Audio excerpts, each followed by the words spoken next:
आज ही Doubtnut app download करें। Doubtnut पर होगा अब आपके सभी मैथ्स, केमिस्ट्री, फिजिक्स और बायोलॉजी डाउट्स का सफाया। बस अपने क्वेश्चन की फोटो खींचो, उसे क्रॉप करो और तुरंत वीडियो सोल्यूशन पाओ। Download now. हेलो फ्रेंड्स, आइए देखते हैं कि क्या दिया है क्वेश्चन। तो हमसे पूछा क्या है कि state and prove equipartition of energy क्या होता है। तो एक्चुअली में अगर हम काइनेटिक थ्योरी ऑफ गैसेज की बात करें तो काइनेटिक थ्योरी ऑफ गैसेज दो पार्ट्स में डिवाइड है। पहला पार्ट्स किसके बारे में होता है? पहला पार्ट्स होता है कि काइनेटिक थ्योरी ऑफ गैसेज में जो गैस के मॉलिक्यूल्स कंटेनर की वॉल में प्रेशर अप्लाई करते हैं तो वो प्रेशर क्या होता है और उस प्रेशर का काइनेटिक एनर्जी से क्या रिलेशन होता है। और जो दूसरा इसमें पार्ट होता है काइनेटिक थ्योरी ऑफ गैस में, दूसरा पार्ट होता है मैक्सवेल डिस्ट्रीब्यूशन कर्व से रिलेटेड, जहाँ से हमारी तीन तरह की स्पीड निकल के आती हैं, चाहे वो एवरेज स्पीड हो, चाहे रूट मीन स्क्वायर स्पीड हो, और फिर चाहे आपकी मोस्ट प्रोबेबल स्पीड हो। तो वो तीनों तरह की स्पीड के बारे में जो पूरा हमको वहाँ से ब्यौरा मिलता है वो मिलता है मैक्सवेल डिस्ट्रीब्यूशन कर्व से। और जो पहला पार्ट हो गया, जैसा कि मैंने बोला कि प्रेशर की जो बात करता है वो करता है बोल्टेजमैन कांस्टेंट। तो एक्चुअली में जो काइनेटिक थ्योरी ऑफ गैसेज जो आपका चैप्टर है ये दो साइंटिस्ट के डेवलपमेंट पे बेस है। एक हो गया बोल्टमैन कांस्टेंट और एक हो गया आपका मैक्सवेल। तो एक्चुअली में सन 1700 के आसपास की कहानी है, जब डाल्टन ने एटम की खोज की। उसके 70 से 80 साल बाद ये कंसेप्ट आया कि इसका बोल्टेजमैन कंसेप्ट और मैक्सवेल डिस्ट्रीब्यूशन कर्व का। तो अगर हम बात करें, हमको यहाँ पे इक्विपार्टीशन ऑफ एनर्जी क्यों इम्पोर्टेंट है पढ़ना, आगे ये जान लें। क्योंकि इक्विपार्टीशन ऑफ एनर्जी हमको आइडिया देता है गैस की इंटरनल एनर्जी के बारे में, जो आगे आप थर्मोडायनेमिक्स में पढ़ेंगे। तो अगर थर्मोडायनेमिक्स में जो कंसेप्ट आप इंटरनल एनर्जी का पढ़ते हैं, एक्चुअली में वो काइनेटिक थ्योरी ऑफ गैसेस से ही आता है। बिकॉज जो आपकी इंटरनल एनर्जी होती है वो सम होती है आपकी जो भी माइक्रो ट्रांसलेशनल एनर्जी है या रोटेशनल एनर्जी है, जो मॉलिक्यूल्स की वाइब्रेशनल एनर्जी है, उन सब का सम ही होती है आपकी गैस की इंटरनल एनर्जी। तो वो कंसेप्ट भी यहीं से आता है, इसलिए इक्विपार्टीशन ऑफ एनर्जी को पढ़ना हमारे लिए थोड़ा सा इम्पोर्टेंट हो जाता है। तो इसका स्टेटमेंट क्या बोलता है कि अगर कोई गैसीय सिस्टम स्टेबल है और थर्मल इक्विलिब्रियम में है, अगर वो थर्मल इक्विलिब्रियम में है तो सिस्टम का सराउंडिंग के साथ टेम्परेचर बैलेंस होगा। तो सिस्टम की जो टोटल एनर्जी होगी वो इक्वली डिस्ट्रीब्यूटेड होगी, किसमें? उस सिस्टम की जितनी भी डिग्री ऑफ फ्रीडम है पर मॉलिक्यूल। मतलब सिस्टम, अब इसको समझिए आप स्टेटमेंट को।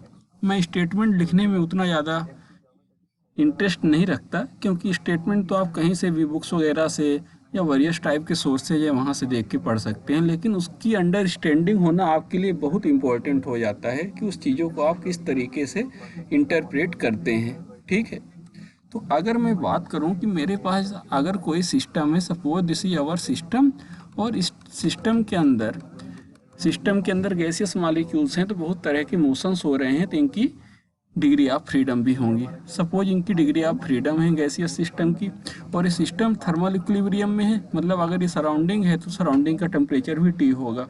तो मैं बोला कि अगर इस सिस्टम की F डिग्री ऑफ फ्रीडम है और इस सिस्टम के मैं किसी एक मॉलिक्यूल्स को उठा के देखूं, तो एक मॉलिक्यूल की जो डिग्री ऑफ फ्रीडम होगी उसमें कितनी एनर्जी जा रही है।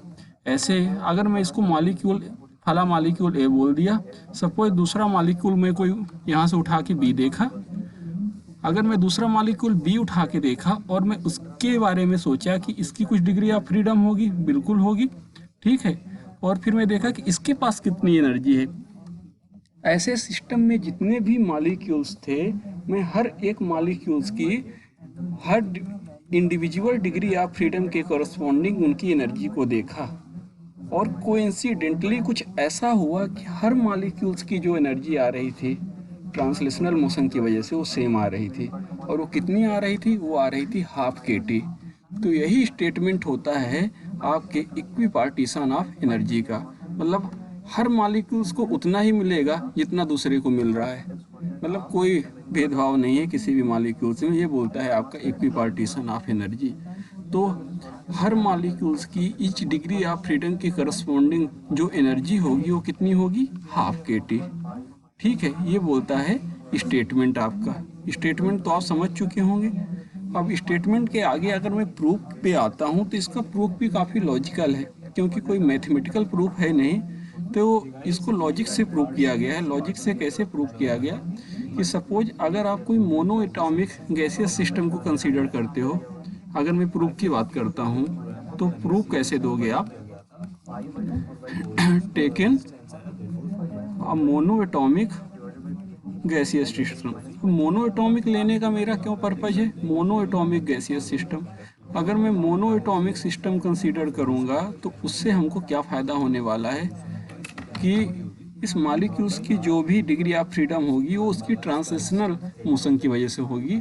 इसलिए इसकी जो ट्रांसलेशनल काइनेटिक, एक्चुअली में काइनेटिक थ्योरी ऑफ गैस में जो काइनेटिक एनर्जी दी जाती है वो सिर्फ ट्रांसलेशनल मोशन को कंसीडर करके ही दी जाती है, जो फार्मूला आप पहले भी पढ़े होंगे, PV = ½ mNV/RMS का स्क्वायर, या आप जो भी पढ़ते हो कि V/RMS = √3 RT/M। तो ये फार्मूले मोनो एटॉमिक गैस के लिए ही ट्रू होते हैं, ठीक है।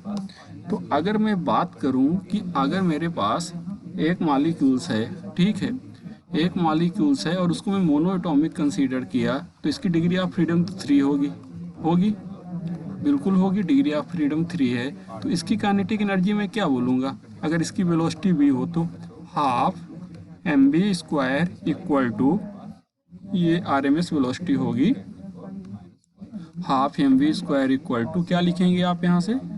3 डिग्री ऑफ फ्रीडम है तो 3/2 kT from kinetic theory of gases. ये कहाँ से लिख पा रहे हो आप? ये आप लिख पा रहे हो from kinetic theory of gases, from KTG से ये आप लिख सकते हो काइनेटिक एनर्जी। अब आप ही बताओ कि अगर एक मॉलिक्यूल्स स्पेस में V/RMS वेलोसिटी से ट्रेवल कर रहा है, या V वेलोसिटी से V वेलोसिटी अभी लिखो, अगर ये V वेलोसिटी से ट्रेवल कर रहा है अगर ये मॉलिक्यूल्स, तो ये कितने डायरेक्शन में मोशन कर सकता है? क्या क्या इसके पास पॉसिबिलिटीज हैं? तो ये एक्स में भी जा सकता है, ये मॉलिक्यूल्स एक्स में भी जा सकता है, मॉलिक्यूल्स वाई डायरेक्शन में भी जा सकता है, और मॉलिक्यूल्स जेड डायरेक्शन में जा सकता है। तो इस मॉलिक्यूल्स की जो भी वेलोसिटी v होगी, जो इनका रिजल्टेंट होगी v, तो उसको हम कैसे लिख सकते हैं? इसका मतलब ये होगी आपकी एक्स डायरेक्शन में वेलोसिटी का स्क्वायर, वाई डायरेक्शन में वेलोसिटी का स्क्वायर, और जेड डायरेक्शन में वेलोसिटी का स्क्वायर कर दूंगा तो मुझे टोटल काइनेटिक एनर्जी जो v होती है वो उनके कंपोनेंट के टर्म में पता चल जाएगी, जो कि एक दूसरे के परपेंडिकुलर हैं। और ये फर्दर हो गया 3/2 kT। फिर एक्चुअली में होता क्या है, काइनेटिक थ्योरी ऑफ गैसेज में एक एजम्पशन ये लिया जाता है कि मॉलिक्यूल्स की जो प्रोबेबिलिटी एक्स डायरेक्शन में जाने की है उतनी ही प्रोबेबिलिटी वाई डायरेक्शन में है और उतनी ही प्रोबेबिलिटी जेड डायरेक्शन में है। या मैं यूँ कहूँ कि उसकी एक्स डायरेक्शन में जो वेलोसिटी होगी वही वाई डायरेक्शन में होगी और वही जेड डायरेक्शन में होगी। तो इस बेसिस पे मैं यहाँ से ये भी लिख सकता हूँ, because molecule are equally probable to motion in all direction. तो मैं यहाँ से क्या लिख सकता हूँ? मैं यहाँ से लिख सकता हूँ, इसका मतलब मॉलिक्यूल की जो काइनेटिक एनर्जी है वो हर डायरेक्शन में सेम होगी। तो अगर ये हर डायरेक्शन में सेम है, बिकॉज Vx = Vy = Vz, तो यहाँ से हम क्या लिख पा रहे हैं? यहाँ से हम लिख पा रहे हैं तो जो x डायरेक्शन की काइनेटिक एनर्जी होगी वो कितनी होगी? अगर इसको 3 टाइम्स हो जाएगा तो ये ½ kT। ऐसे अगर मैं y डायरेक्शन की काइनेटिक एनर्जी की बात करूँ तो ये कितनी होगी? ये भी ½ kT। आप समझ पा रहे होंगे मेरी बातों को, मैं कहना क्या चाह रहा हूँ। अगर मैं z डायरेक्शन की बात करूँ तो उधर भी कितनी हो जाएगी? ½ kT। मतलब अगर आप हर एक पार्टिकुलर डायरेक्शन को चूज किए तो वहाँ पे जो काइनेटिक एनर्जी आ रही है ½ kT, ½ kT, ½ kT। अब एक डायरेक्शन में जा रहा है तो इसकी भी डिग्री ऑफ फ्रीडम इस डायरेक्शन के लिए कितनी हो गई? 1। इधर भी डिग्री ऑफ फ्रीडम 1, इधर भी डिग्री ऑफ फ्रीडम 1। तो मतलब मैंने जो ऊपर स्टेटमेंट लिखा है कहीं ना कहीं ये एक्सप्रेशन उसी को जस्टिफाई कर रहा है। कैसे जस्टिफाई कर रहा है? कि पर मॉलिक्यूल्स पर डिग्री ऑफ फ्रीडम, क्योंकि F1 है और जो एनर्जी आ रही है ½ kT। दूसरी डायरेक्शन में देखा डिग्री ऑफ फ्रीडम 1 है, मॉलिक्यूल्स वही है एक ½ kT। तो मतलब हर पार्टिकुलर डायरेक्शन में किसी भी डायरेक्शन में जाके देख रहा हूँ तो डिग्री ऑफ फ्रीडम क्या आ रही है, हाफ के टी आ रही है। और डायरेक्शन से इंडिपेंडेंट ये चीज़ से हमसे क्या पता चल रहा है कि जो मालिक्यूल्स पर मालिक्यूल्स की जो एनर्जी पर डिग्री ऑफ फ्रीडम हाफ के टी होती है, it is independent of direction of molecules.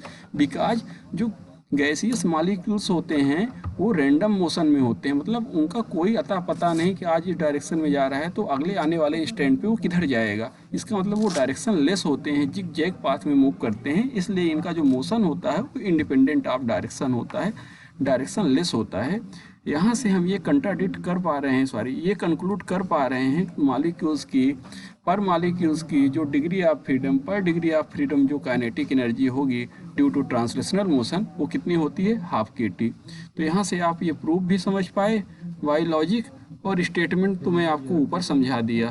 तो उम्मीद करता हूँ कि ये कंसेप्ट को आप अच्छे से समझ पाए होंगे, क्योंकि आगे जब आप थर्मोडायनामिक्स में पढ़ेंगे इंटरनल एनर्जी का कंसेप्ट जहाँ से आएगा फर्स्ट लॉ से, तो वहाँ पे इसको अच्छे से इम्प्लीमेंट आप कर पाएंगे।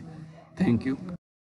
क्लास 6 से 12 से लेके नीट, IIT, जेई मेंस और एडवांस के लेवल तक 10 मिलियन से ज्यादा स्टूडेंट्स का भरोसा। आज ही डाउनलोड करें डाउटनेट ऐप या व्हाट्सएप कीजिए अपने डाउट्स 8400 400 400 पर।